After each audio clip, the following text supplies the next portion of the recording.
बिस्मिल्लाहिर्रहमानिर्रहीम। अस्सलाम वालेकुम वरहमतुल्लाहि वबरकातुहू। राजा आबद अय्यूब मेंबर जिला कौंसिल चुड़ैया आजाद कश्मीर से। मुर्खा 28/10 को थाना खैरट्टा की हदूद में एक वाकया रुनुमा हुआ और फिर उस वाकया के बाद थाना खैरट्टा में 2 नामालूम जो अफराद हैं उनके खिलाफ FIR भी दर्ज हुई।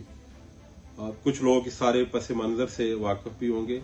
काफी दिन गुजर जाने के बावजूद जब दानिस्ता या नादानिस्ता पुलिस की तरफ से किसी भी तरह की कोई चीज जो है वो सामने नहीं लाई जा सकी, और मैंने बहुत पहले इन खदशात का, इन तहफ़्ज़ात का इजहार किया था।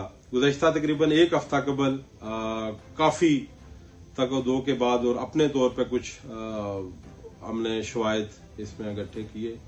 ताहिर अय्यूब साहब ने ततीमा बयानात अपने जाके थाना खैरट्टा में कलमबंद करवाए और उन बयानात की रूह से उन्होंने कुछ लोगों को उसमें नामजद किया। एक तो वो ड्रग माफिया के जो लोग थे जिनको दौरान सर्विस उन्होंने गिरफ्तार भी किया, उनको सजाएं भी दिलवाई, और वो ड्रग माफिया जिनकी वजह से ताहिर अय्यूब साहब को नौकरी से बर्खास्त भी होना पड़ा।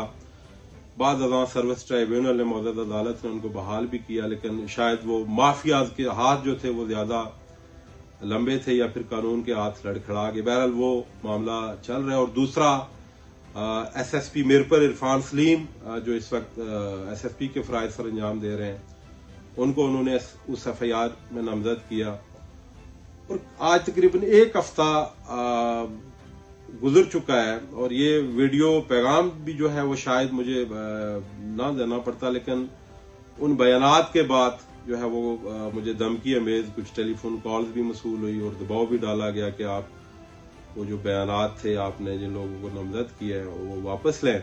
आज के इस वीडियो पैगाम के जरिए मेरा ये सवाल है वज़ीर आज़म आजाद कश्मीर से, चूंकि वो सुप्रीम हेड हैं इस रियासत के, तो क्या इस मुल्क के अंदर, इस रियासत के अंदर अगर 2 तरह के कानून है तो वो भी हमें बताएं। एक आम शहरी के लिए कोई अलग से कानून है और ड्रग माफिया जो हैं उनके लिए कोई अलग से कानून है, या फिर जो मतहत अफसर है उसके लिए कायदा ज़ाब्ता रूल और वो अलग से है, और पुलिस की वर्दी में छुपे हुए एक बैरूपिये के लिए कोई अलग से कानून है, या फिर ये तहरीक आज़ादी कश्मीर का बेस कैंप है, या फिर ये आज़ाद कश्मीर एक पुलिस स्टेट बन चुकी है। तो मैं गुजारिश करता हूं कि ये इंसाफ का जो दोहरा मेयार है शायद ये ज्यादा देर तक अब नहीं चल सकेगा। वो तमाम लोग जो इसमें मुलव्वस हैं उनके खिलाफ अगर कार्रवाई ना की गई, उनका मुआसफा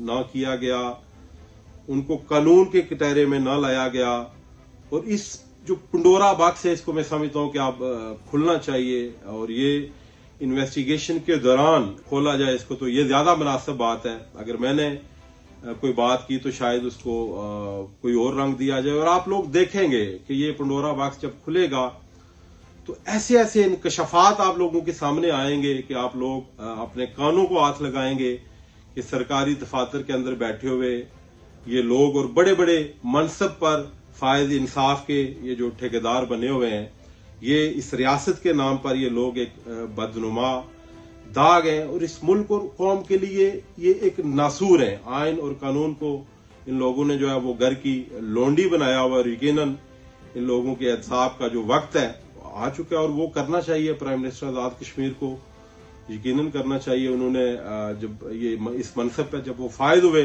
तो उन्होंने 12 दफा इस बात का अंदिया भी दिया और यकीनदानी भी दिलाई लोगों को।